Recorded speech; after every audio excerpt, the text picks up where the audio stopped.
Our capstone class for the MAcc program went on a trip to Cape Cod to visit Capabilities, this amazing nonprofit organization that deals with people of all abilities to go to day programs, to work on a farm and have opportunities. And we got to see the day program facilities where these people come during the day to do activities to involve them in the community. Got to go to the farm.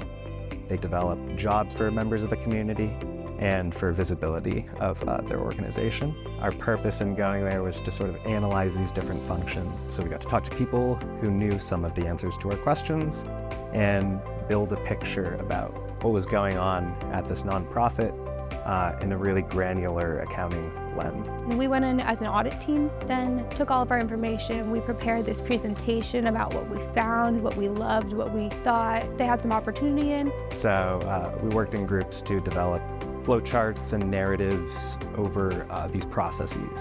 So to go into the details of what is the order of operations, where does the information move, who touches the information, and really try to build a picture so that we could present it to the CEO and CFO, which is a bit of a scary thing to do. The CEO, Kim, came and she watched all of our presentations. It's not always easy to get like the full operations of a business in general, just because people don't like to share all their business, and Kim was so gracious that she did.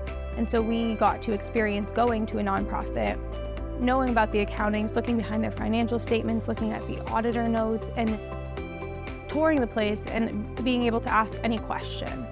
That's real people, and real people have real lives, and it's much more nuanced than a case study. Like in a case study, you have problems, you're trying to solve the problems. It's usually much more direct than the real world, where there are infinite factors affecting the situation. We are in a position where we can be on these boards one day. Our professors are on these boards and helping bring value to nonprofits. And that was something that was very cool to see, and then sort of visualize ourselves in that position.